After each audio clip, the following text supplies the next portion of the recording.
E aí pessoal, eu professor Marcos Freitas aqui para mais uma aula de cálculo numérico. O tópico que a gente está tratando é erros numéricos e mais especificamente a gente vai começar a falar sobre arredondamento. Esse é o roteiro das aulas desse tópico. Primeiro a gente falou sobre a introdução, hoje a gente vai começar a falar sobre arredondamento, depois a gente vai falar sobre erros de arredondamento, depois série de Taylor, erros de truncamento, condicionamento de estabilidade e finalmente a conclusão. Anteriormente a gente falou sobre erros de casos reais, a gente falou sobre a importância do erro, a gente falou também sobre erros em resolução de problemas físicos, sobre erros numéricos e sobre tipos de erros numéricos. O roteiro da aula de hoje a gente vai falar primeiro sobre número versus operação em números, a gente vai falar sobre arredondamento, a gente vai falar sobre arredondamento para inteiro e sobre tipos de arredondamento. E a gente viu que os erros numéricos podem ser classificados em dois tipos, primeiro o erro de arredondamento e depois o erro de truncamento. O erro de arredondamento, o arredondamento acontece quando eu faço a aproximação de um número por outro, mais especificamente quando eu vou aproximar um número real por um número de ponto flutuante. E aí sempre que eu faço essa aproximação, eu cometo um erro e é chamado de erro de arredondamento. Já o truncamento é a aproximação de uma função por outra, mais especificamente uma função contínua por uma série de Taylor. E sempre que eu faço essa aproximação, eu cometo um erro. E primeiro vamos falar sobre números e operações. Então aqui eu tenho alguns exemplos de números. 1, 2, 3 são números naturais, menos 9 e menos 10 são números inteiros, 0,98, menos 125,9634, 0,9888888, menos 1,565656 são exemplos de números racionais ou números reais, e o π e o número de Euler são exemplos também de números reais. Já o que eu vou falar a seguir não são números, são operações. Então, raiz de 2 não é um número, raiz de 2 é uma operação, é a raiz quadrada, é a operação da raiz quadrada aplicada no número 2. 1 dividido por 3 não é número, é uma divisão. 1 sobre 3 é uma fração. Isso não é um número, é uma operação. 10 elevado a 5 também não é um número, é uma potenciação, é um número elevado a outro. É uma operação. Log de 4 é uma operação, é o logaritmo de um número 4. Mas não é um número. O resultado da operação, aí sim é um número. Então o resultado da raiz de 2 é 1,414213,562 e assim por diante. O número resultado da operação 1 dividido por 3 é 0,33333 e assim por diante. O número resultado da operação 10 elevado a 5 é o número 100.000. E o número resultado da operação log de 4 é 0,6020599991 e assim por diante. Então, o que são números? Os números são valores que podem ser colocados no conjunto dos números reais, no conjunto dos números inteiros, no conjunto dos números naturais. Já operações não. Operações são sempre aplicadas em números. O resultado de uma operação é um número, mas a operação em si não é um número. Por que eu estou dizendo isso? Porque no computador, todo número é armazenado como número e não como operação. Então, o computador faz uma operação, ele executa uma operação e o resultado é um número. E o computador faz operações em números e, como eu disse, o resultado ele é armazenado em uma variável. Ou seja, toda variável ela tem um valor que é numérico, ela não é uma operação, sempre é um número. E esse número vai ser sempre armazenado em um sistema de ponto flutuante, onde esse sistema de ponto flutuante tem base 2, ele tem t mais 1 dígitos, t mais 1 casas, e o expoente da base vai de mzinho até o mzão. No caso de números float, de números de precisão simples, o t é igual a 23, ou seja, ele vai ter 24 casas. O menor expoente da base 2 é menos 128 e o maior expoente é 127. Se eu estiver trabalhando com um número de precisão dupla, ou seja, um double, número de ponto flutuante de precisão dupla, o t é igual a 52, então eu tenho 53 casas de mantissa. O menor inteiro que seja o expoente da base vai ser menos 1024 e o maior expoente da base é 1023. Então, o sistema de ponto flutuante no computador ele vai armazenar apenas t mais 1 casas, só isso, t mais 1 casas. Se eu tiver um número com mais de t mais 1 casas, esse número não consegue ser armazenado nesse sistema de ponto flutuante. E sempre observando que essas casas estão em sistema binário, ou seja, a base do número de ponto flutuante é o número 2. Número de ponto flutuante no computador, né? E a gente sabe também que o computador tem memória finita, mas existem valores que têm uma quantidade infinita de casas. Por exemplo, o número π, em sistema decimal mesmo, ele tem infinitas casas. O número de Euler, em sistema decimal, tem infinitas casas. O resultado da operação raiz de 2 tem infinitas casas. O resultado da operação 1 dividido por 3 também tem infinitas casas. Em sistema decimal. Em sistema binário, números que têm uma quantidade finita de casas, quando a gente converte para binário, pode ser que ele tenha uma quantidade infinita de casas. Então, o número decimal 0,1, quando eu converto para binário, tem uma quantidade infinita de casas. O número 4,2 em decimal, quando eu converto para binário, tem uma quantidade infinita de casas. O número menos 9,13 decimal, quando eu converto para binário, ele tem uma quantidade infinita de casas. E assim por diante. Então, se esses valores têm mais de t mais uma casas, seja uma quantidade infinita ou mesmo uma quantidade finita, mas com mais de t mais uma casas, em sistema binário, vai ser impossível armazenar todas essas casas no computador, em uma variável no computador. E para isso, então, para conseguir armazenar, a gente precisa fazer um arredondamento. O que é um arredondamento? Novamente, é a aproximação de um número por outro. Ou seja, eu tenho um número real, que a gente vai chamar aqui de valor exato, existe um valor exato, e eu quero colocar ele no computador, eu quero armazenar ele no computador. E ele vai ser armazenado em um número de ponto flutuante. E esse número de ponto flutuante não necessariamente vai ser igual ao valor exato. Pode ser que ele seja somente um valor aproximado. E aí justamente essa diferença entre o valor exato e o valor aproximado é o que a gente chama de erro de arredondamento. A gente vai trabalhar aqui em sistema decimal, para a gente ter a ideia, pegar a ideia de como é que funciona esse negócio de arredondamento, mas a mesma ideia pode ser aplicada para o sistema binário. Só que como é complicado trabalhar no sistema binário, a gente vai trabalhar no sistema decimal, mas a ideia é a mesma. Então, novamente, definição de erro de arredondamento é a diferença entre o valor exato e o valor aproximado.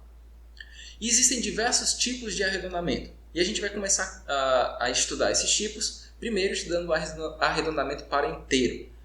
O primeiro tipo de arredondamento que a gente vai estudar é o arredondamento para o zero, existe o arredondamento para o infinito e existe o arredondamento para um número mais próximo. Esse arredondamento para o número mais próximo pode ser que ele dê algum empate, então existem casos de desempate, existem critérios de desempate, que são o critério de desempate para o zero, para o infinito, para o par mais próximo, para o ímpar mais próximo, para o infinito positivo ou para o infinito negativo. O que é arredondamento para zero? Lembrando que eu quero pegar um número real qualquer e arredondar ele para um número inteiro. Então, digamos que eu tenha essa reta real, uma reta contínua com infinitos números, quantidade infinita e contínua de números. E esse daí é o zero que está mesmo no meio. Eu quero fazer arredondamento para inteiro, então vamos colocar aqui os números inteiros nessa reta real. 0, 1, 2, 3, 4 para o lado direito do zero e menos 1, menos 2, menos 3, menos 4 para o lado esquerdo do zero. Sempre indo para o mais infinito para o lado direito e na direção do menos infinito para o lado esquerdo. Entre o 0 e 1 existe uma quantidade infinita e não contável de números reais.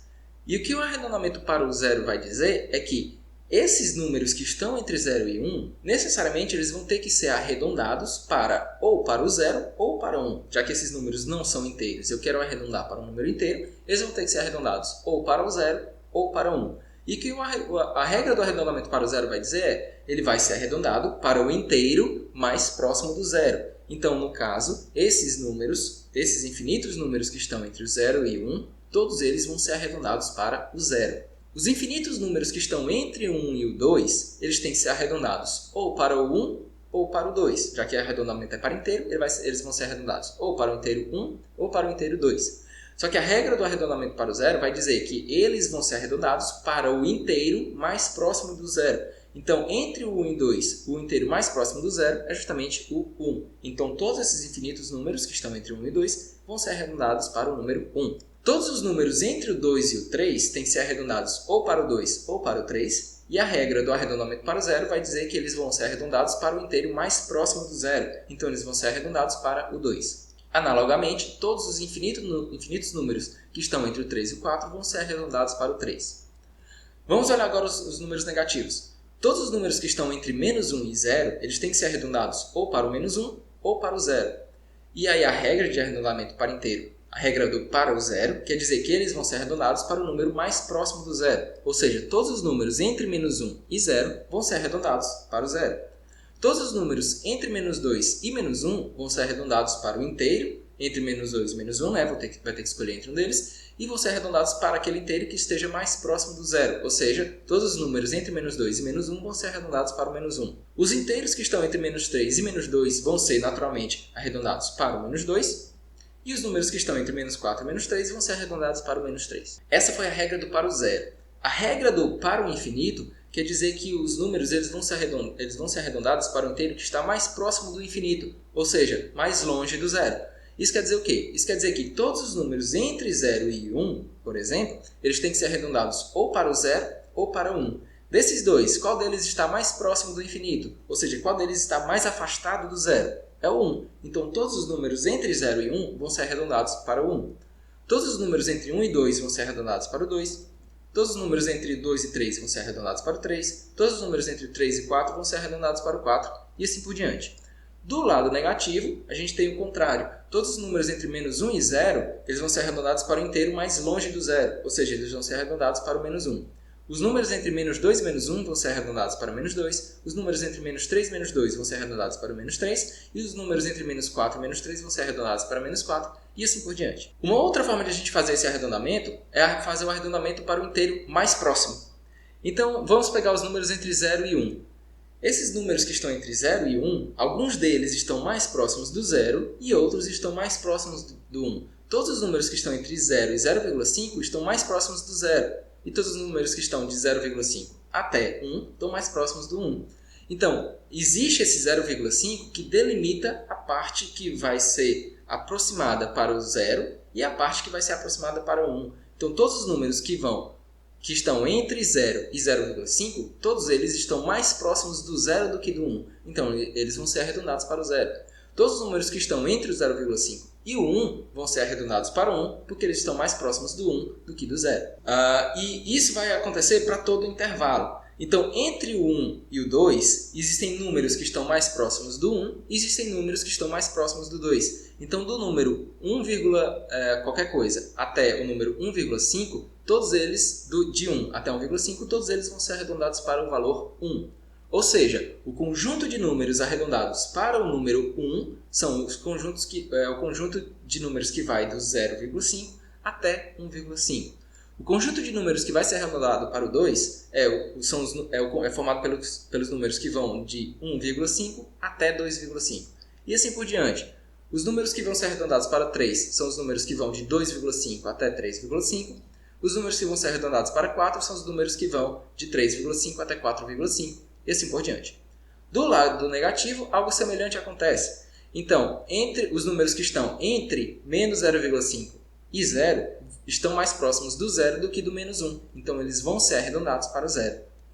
Ou seja, os números arredondados para 0 são os números que vão de menos 0,5 até mais 0,5.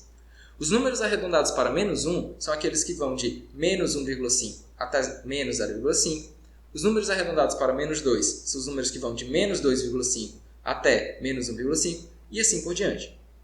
Ou seja, cada número ele é arredondado para o inteiro mais próximo dele. Porém, existe o caso dos números que são alguma coisa, 5.